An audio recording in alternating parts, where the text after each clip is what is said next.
Morning. Okay, let's address first. I look like shit. The reason being is because I'm just now leaving the gym, rushing back home to get my husband and my son ready for church. But I wanted to record a video because today is Super Bowl Sunday and I will be spending my entire day in the kitchen and I will not have time to record a video, but I absolutely have to record a video about what I saw on Love After Lockup episode 4. So as usual, I'm not gonna go in order. I'm just gonna go by couple. So Ala and James.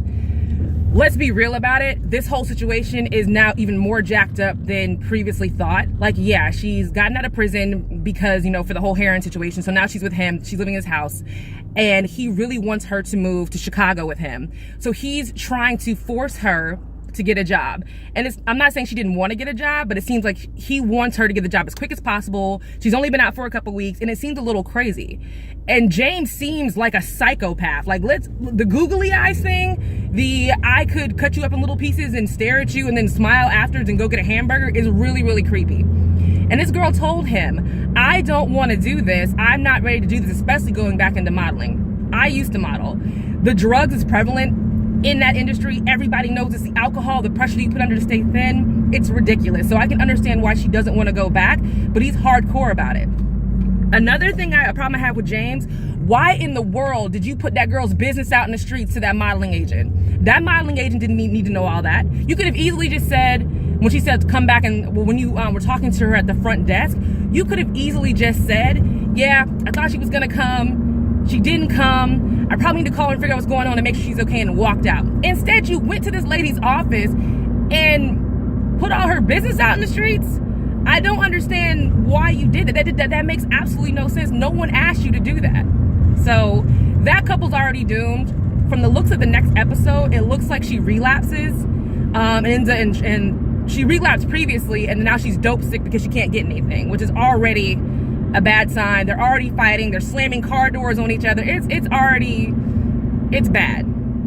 Let's switch to the next couple. The couple who lives in Tampa, who I can't remember her name because, again, I'm driving, but everybody knows who I'm talking about. The white guy and the crazy psycho girl.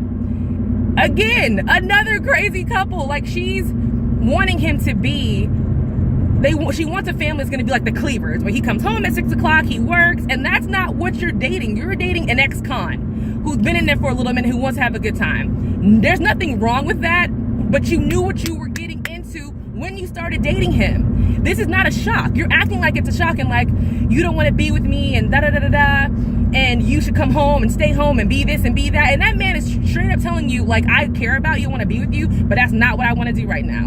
And again, there is nothing wrong with that. There's nothing wrong with this. Let that man live. Like, it's stupid. You guys shouldn't be together. And honestly, I don't condone violence against women, but I'm surprised when you made that slick comment about him staying. The reason why he stayed in prison was because he was like joking around in court. If he would have popped you in the mouth, I wouldn't have been surprised and I wouldn't have said nothing about it. I've been like, yep, she got popped in the mouth. That sounds about right. Because you are saying these rude things and wondering why he's getting mad at you. It's because you're crazy. I cannot believe you actually think this man is going to marry you or has the capabilities to marry you. Like, you need to stop. You look dumb. If they have a reunion for this and they read back Twitter comments about your behavior, everybody's going to say you're a psychotic moron. Like, you are dumb as hell. Next couple I'm going to talk about. Lamar and Andrea. I'm in my driveway now. Lamar and Andrea, no. That whole situation is just getting worse and worse and worse. Girl, you played yourself at that dinner. That man hasn't seen his child in 17 years. That woman's a grown woman. I don't care. Of course, that girl wanted her mom to be there. It's a big moment for them as a family. Why wouldn't he bring her? Why is that such an issue? He wasn't bringing her because he was going to be flirting with her and acting crazy. He was bringing her or the daughter probably invited her because that's her mother. These two people made her. So of course she's going to want to have them in the same room. What is wrong with that? Why did you, very dramatic, very Steel Magnolia, storm out of the restaurant and then wonder why he didn't chase after you? Of course he wasn't going to chase after you. He wanted to see his child. I'm lost for words for Andrea and her whole thing because it doesn't make any sense. Like, he wanted to see his daughter, and you would want more black men to see their child. Yeah, he's been in jail for 17 years. He made bad decisions. Got it, get it, We're moving on. But he wants to see his daughter. His friends are supporting him. Why couldn't you just sit there? I get it. You don't want to meet his ex. Nobody wants to meet their boyfriend's exes. But when your ex has a child, I'm in that situation, you have to take that. If he has that, you have to, if you want to meet the child and be in the child's life, then you have to also accept the baby's mom. That's just how life is when you're dating somebody with a kid. I'm dating somebody with a kid. His ex-wife would come around, and I can't be mad about that. That is life. Then you guys had this argument in the parking lot, which also made y'all look crazy and ghetto and trashy. And your argument was stupid. Yelling at him about, well, you said I won't have to see your exes. And he's like, well, yeah, but this is my daughter's baby. This is my daughter's mom. His argument was valid. Like, you look stupid. And again, another girl who's going to be at the reunion and is going to read these Twitter comments back to her, and people are going to say, you look stupid and you're acting crazy for no reason. You are. So let's just talk about the elephant in the room.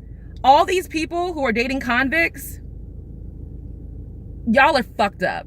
And not because y'all are desperate dating convicts, but because you guys all are expecting this convicts. You guys have become the new wardens. You guys are the new wardens in their lives. You guys are trying to control every single moment of these people's lives. And when they don't do what you say, it's yelling, cussing, screaming, punishment. These people just got out of jail. They're thinking they're going to have some freedom, be able to get back into their lives, get back into the flow. Instead, they're right back in jail with new people. So what's up? Like, why would anybody want to sign up for this? Nobody does. Nobody would. You cannot be somebody's warden like that. So it's a bad situation. I feel like all the people who are not in jail are really bad people who think they're dating convicts because they can control them. Not because they love them or want to be with them, because they want a person they can control. Someone who's going to be so dependent on them because they just got out of prison and opportunities are slim. So they're going to do what they want and control that person's life. And they're people, not pets. You know, so that's my opinion. There are two other couples on this show that I'm not going to talk about because three other couples. I think the one girl is dating some guy named Dominic. There's this other old woman with meth teeth issues dating this other younger guy who's in prison. That's no. Then another really, really old guy dating some girl in prison who I guess she got 15 or 16 years or 12 years. All three of those couples, well, the one with Dominic I can't talk about right now because I haven't watched their interaction because he just got out of prison. They picked him up and that's great. So we're going to see that next week. The other two couples, I'm not going to fucking talk about you because that seems stupid. More than the other couples. Like, this seems extra stupid and I don't have time for it. Like, y'all look crazy. Y'all look crazy. So I might stay on for another episode. I'm not really sure. It's always dicey. But I'm about to run in the house, get this together because I look crazy.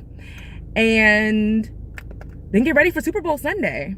Post in the comments who you're going for Super Bowl Sunday. I have to go for the Eagles because my husband hates the Patriots and Tom Brady. So enjoy Super Bowl Sunday and I will see you guys next week.